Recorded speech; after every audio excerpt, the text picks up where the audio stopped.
The point in my life when I found my favorite band was the biggest turning point for me, because music wasn't just stuff on the radio anymore, and it wasn't just about singers and the media that surrounds them.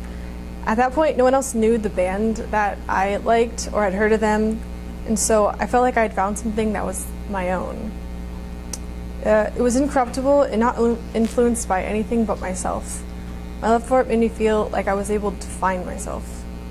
I owe the band credit for the person I've become and my relationship and opinions about music now. I wouldn't have found any of the other bands I have without them, or the other things that have influenced me musically. This made me realize how much of a community that music was, and it made me revisit my long-lived dream of performing.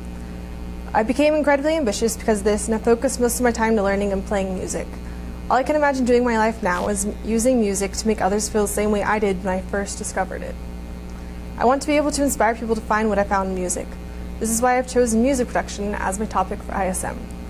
Music production will give me the opportunity to create and help artists and contribute with the music that circulates the industry. The reason I chose production over performance is because I wanted to have more of a direct access to creating, and a performer must deal with a lot of other aspects that take away from that, but production I'd get more hands-on, and I would be able to create the music and help the performers and not have to deal with anything else.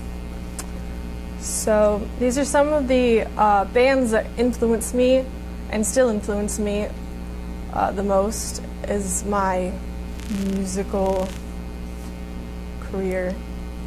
And my quote is, "Don't let anyone tell you what you are ever. That way you never run the danger of becoming anything but what you believe in."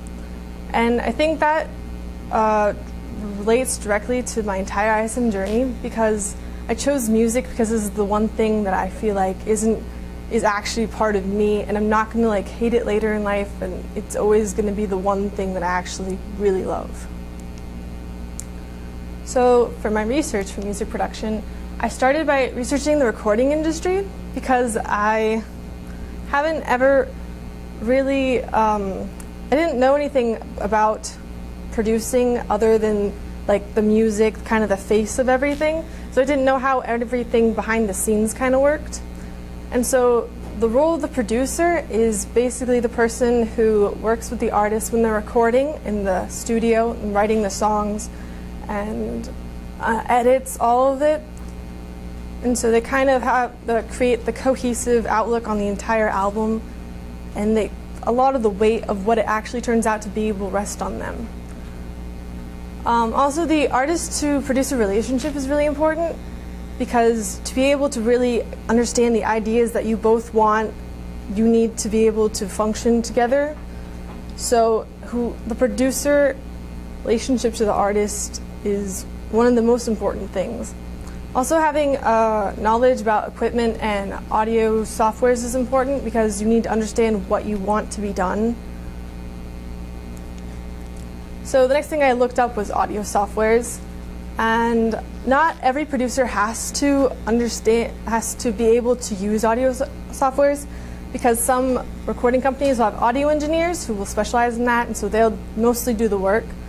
But since you're the producer, you want to be the one with the direction, and being able to understand what you want done to explain it easier will make the process go along faster. And then for recording, a lot of equipment is needed for recording. There are many different types of mics which are used for different types of sounds. Like if you want to record any type of bass instrument or kick drum, you need to have a bass mic, because it's not going to pick up that low sound. And then if you want vocals, you have to have a pop filter to cover it, so the consonants in your voice don't make any jutting kind of sounds. And then you also need different kind of mics versus recording versus the live type of mics. And you need an interface system and sound insulation to keep what you're, so it doesn't sound echoey, and headphones that will play back exactly what you're hearing.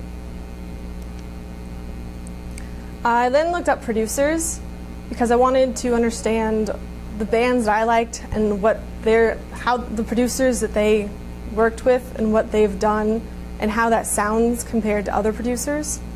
And one of the ones I looked up was Butch Vig, who works mostly with the band Garbage, but produced the Nirvana's Nevermind album, which was a really big album for me that's important. And I think you can hear the styles of producers in each album they record. And so when bands switch producers, you can hear that the sound changes even though it's the same band.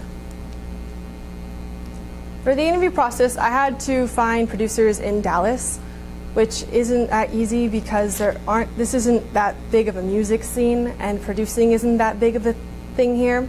So most of the producers in Dallas are freelance producers, where you can call into their studio and book time and work with them, but not have to be signed up to a label, and they're not signed with a label. And so it's a lot more easy, relaxed kind of. I interviewed Andrew Tinker, who is with Hand Drawn Records.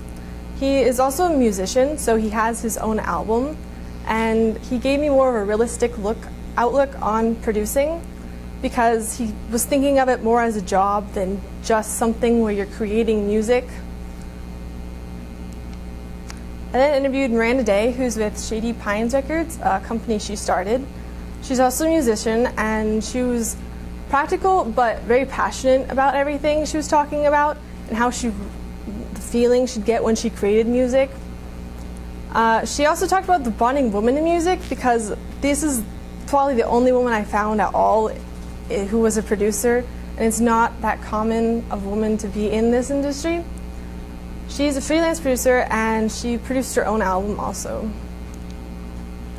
I then interviewed Matthew Medlock, who started Legacy Music Group, which is a pop rock rap company, and he's the executive producer. He started the whole company himself, so he's also an entrepreneur, and he handles most of the business aspects of his company. And so he gave me a lot of advice about education-wise type stuff, and because he's the one who interviews the people who are going to come in and intern with him. And so he said one of the biggest issues he's had is interns coming in who have education, like college educations or trade school educations, but they don't actually know like what they're doing with everything. Because you can get a degree and stuff, but you don't actually have to know everything to get it. And he said the most important thing was gaining experience. And so for my mentorship, I chose Brad Knight, who is the other person I interviewed, who works in the Bakery Studios, a studio he started.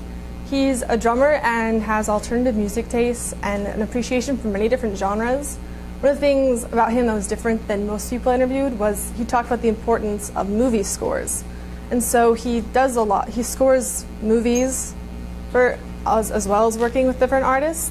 And he has his own studio.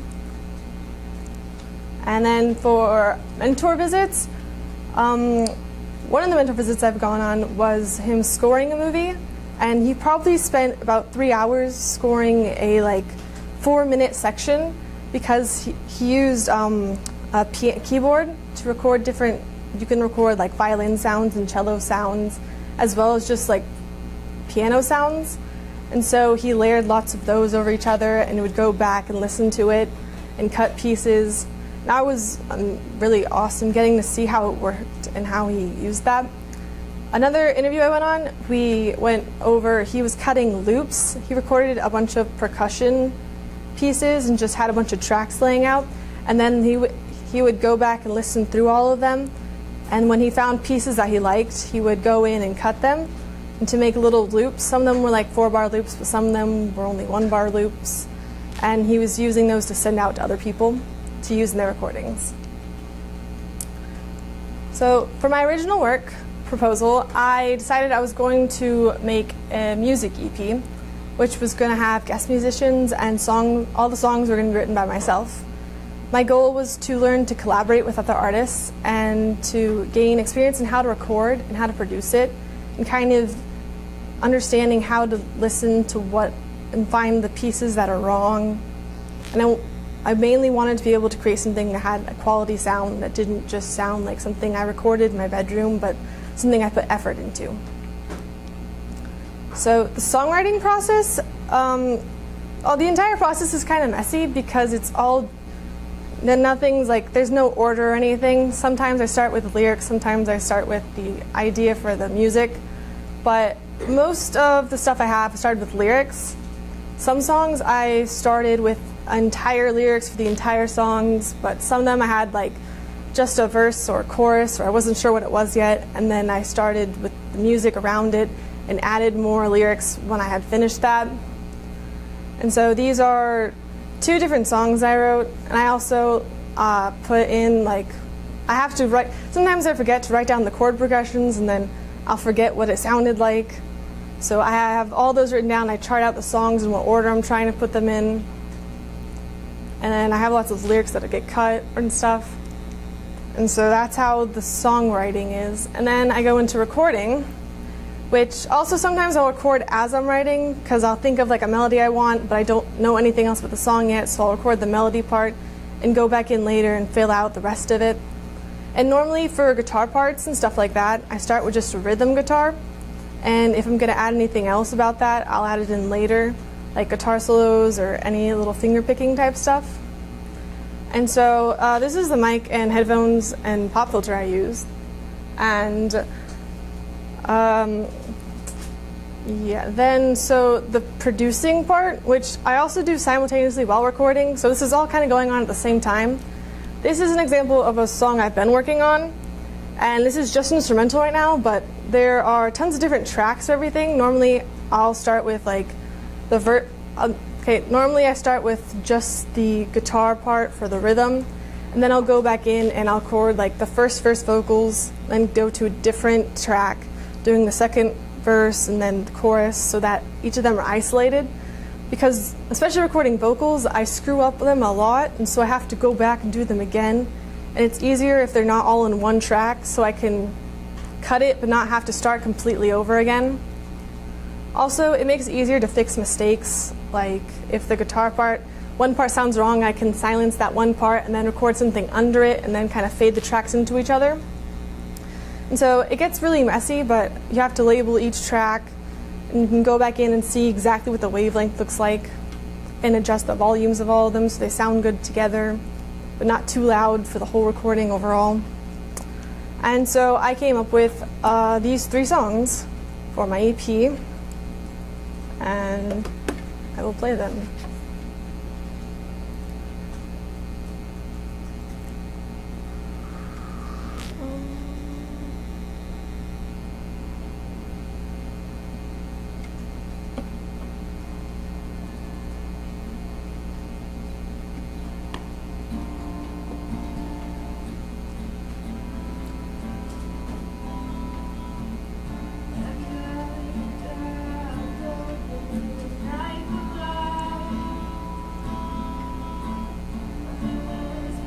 This is one of the last songs I recorded, and this is the only song that actually recorded everything in one take.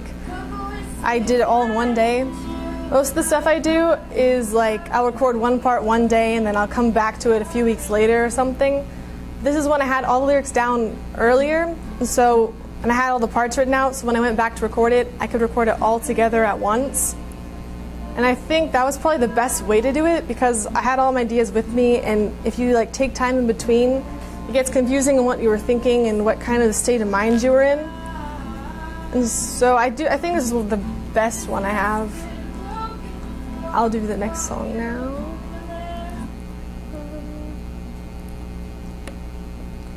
now. This is the first song I recorded for anything. And so it's a lot more simple compared to the other ones, because it's just a guitar part and vocals. I also spent the most time on the song. I've had the lyrics for this for probably at least 7 months or something. And I probably also went through lots of different versions of what the melody was going to sound like before I actually came up with this one.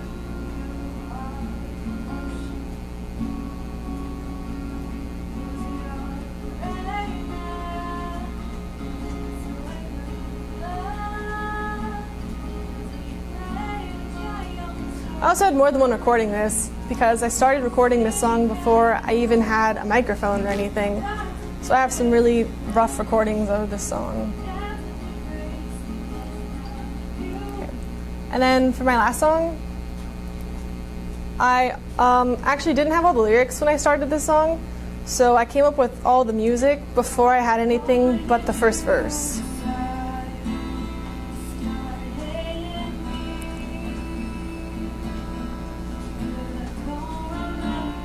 And at this point, I hadn't figured out exactly how I was going to record electric guitar or like bass or anything.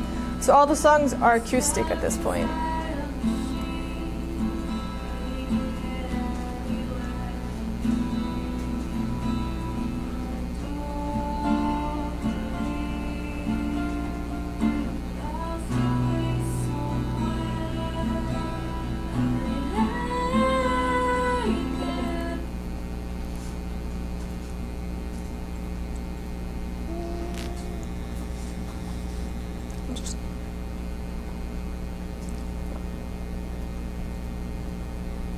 Okay, and so through all the inconsistencies that life has, I think the only thing that can truly be yours is music.